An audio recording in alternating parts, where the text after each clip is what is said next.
Deiveson Figueiredo versus Joseph Benavidez 2. The rematch just took place in the main event of UFC Fight Night Fight Island 2, and I must say, I know I predicted Deiveson Figueiredo to win by first round finish. However, I thought Benavidez was going to land a punch. I thought it was going to be somewhat competitive before Figueiredo eventually just annihilated him in the first round. That was my prediction, but I did not see it going that way. Even though I picked it in the first round, I did not see, in my opinion, a 10-7 round for Deiveson Figueiredo just completely mopping the floor with Joseph Benavidez. I thought Benavidez was going to land some body shots, maybe a couple punches as well, but Figueiredo just went out there, made him miss, and hunted him down. Hunted him down from start to finish. Not even like there was any care in the world about what Benavidez was going to do to him. Figueiredo just walked him down like he knew, I'm going to KO you. And I said that in my prediction. It's like Jaws music is playing when you're watching Figueiredo in the flyweight division. The flyweight division is saved by Figueiredo, I feel like. He's going to be a star in that division. If he keeps doing shit like that to people, he's already got a highlight reel KO against Benavidez. I said this in my fight companion when the fight was over. Deiveson Figueiredo just scored 3 knockdowns in 1 round. That's an entire flyweight fighter's highlight reel of KOs. 3 knockdowns is an entire career-long highlight reel for some other flyweights in that division right now, and he's just done that in 1 round and has a plethora of highlights before then of quick finishes, submissions, knockdowns, a crazy war where he just batters Pantoja for 3 rounds as well. He's got it all. I think he's going to be champ for a while. I really do. Deiveson Figueiredo just went out there, and I said it, hunted him down from start to finish. The first shot, Joseph Benavidez, again, leading with his fucking head. I mean, it was kind of obvious what was going to happen. Benavidez looks a little bit hesitant as well because he's just been KO'd. I understand. Threw the jab, fucking went for the leg kick, and Figueiredo just slipped right over the top with a clean check hook right on the fucking back of the ear, behind the ear, the perfect legal shot, and slumped Benavidez in the first round. Then went for a couple rear naked chokes that I thought were very close. But Benavidez, and I said this in the fight, you got to give it to him. I said even if he gets finished in the first round like I think, he's escaping these chokes, and they were in. Like, those chokes were in. I know it was a bit of a neck crank, but still, you can tap to shit like that. But Benavidez was not giving up. You got to give credit to him, even though a lot of people are going to shit on Benavidez right now, and it's kind of hard not to with the way he was talking shit before the fight. And Benavidez seems to be a likable person amongst the MMA community, as in the UFC brass and everyone who's in the UFC, but I've always thought of Benavidez as a little bit of a smug prick. So as much as I would love to pile on Benavidez for his loss, I understand how dangerous Figueiredo is, and he survived those rear nakeds. He was fighting him off. He was refusing to tap. You've got to give Benavidez some credit. I actually thought that maybe, hang on a second, don't want to gash your arms out, Figueiredo, but he just kept going. Soon as they got back up, straight away, smack, right on the chin again, like it's nothing. Bonk on the chin again. Benavidez gets back up. Smack with the right hand straight down the pipe. Knocks Benavidez down. Elbows just raining from the heavens. Cutting open that scar that he had before as well. Just slicing up his face, and eventually got the rear naked choke. Went out. Didn't tap. Credit to Benavidez for being a warrior, but still, that was just absolute humiliation. Benavidez just got cucked in front of his wife. Megan O'Leary just got cucked. She watched another man fuck her husband. That's exactly what happened. Megan O'Leary got cucked, watching another man fuck her husband with millions to watch. The ultimate cuckery. Figueiredo's just got it done. Deiveson the cuck Figueiredo. Matt, you got to give him credit for it, man. You got to give him every bit of credit. He annihilated him. I know he missed weight the first time, and a lot of people didn't like that. I also understand that some things can happen with weight misses. I really do. And a lot of people were saying to me, well, if he makes weight this time, that means he's going to be even worse.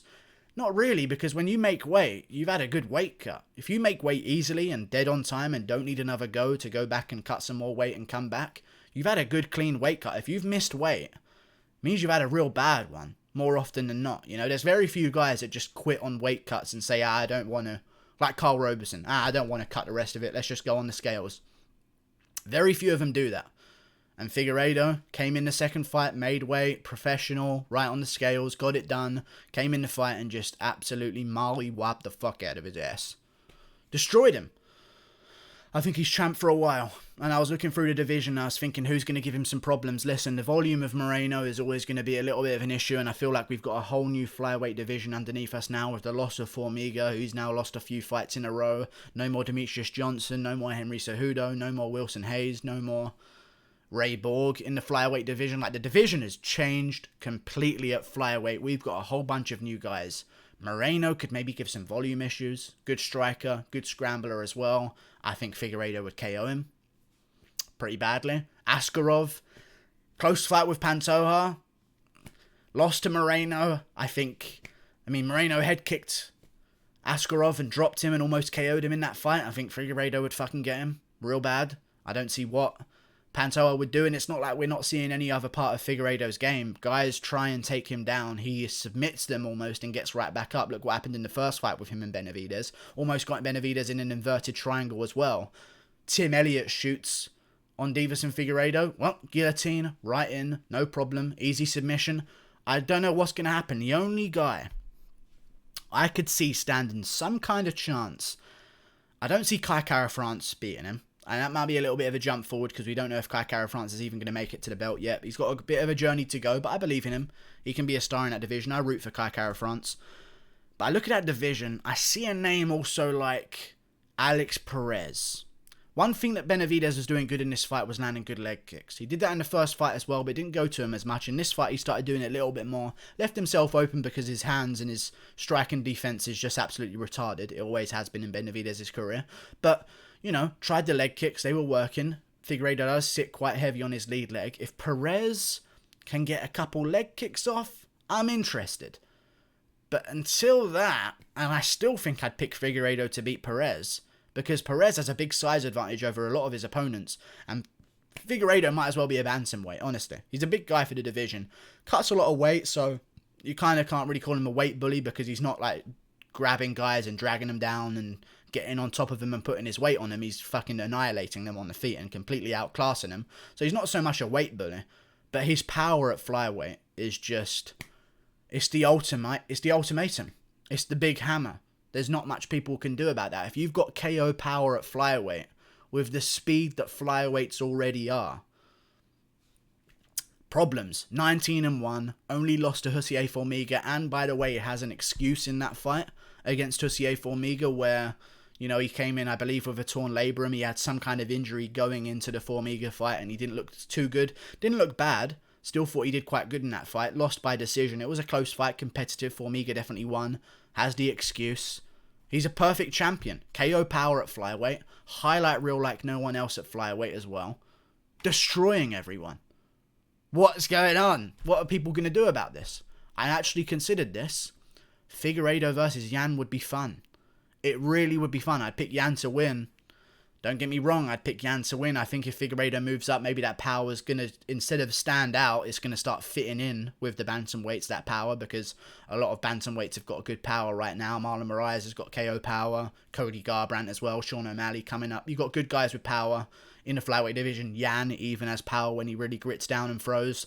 So I think he'd fit in at bantamweight, and we'll see what happens, but him versus Yan, if they clear out their divisions coming up and both win about 2 fights, make them fight each other, and I'm actually very interested. Deiveson Figueiredo, man.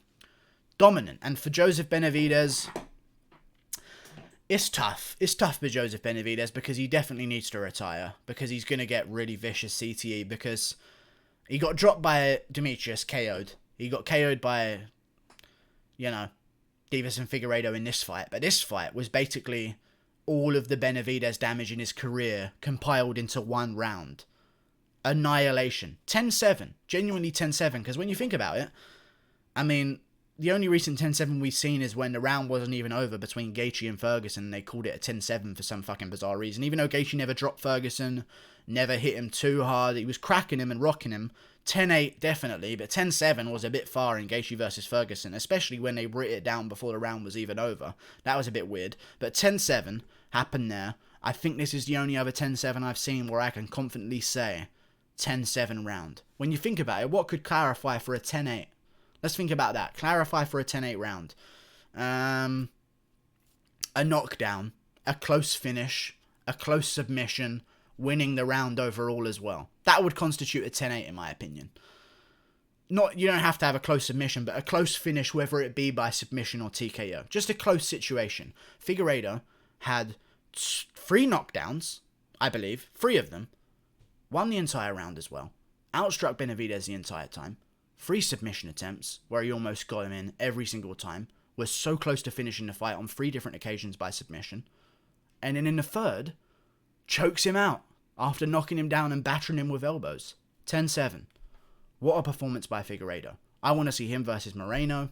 I want to see him versus Perez. Flyweight champion. He is the flyweight champion. I said this before coming into this fight, and I'll say it now that it's over. I said before he's going to KO him, finish him in the first round. It happened.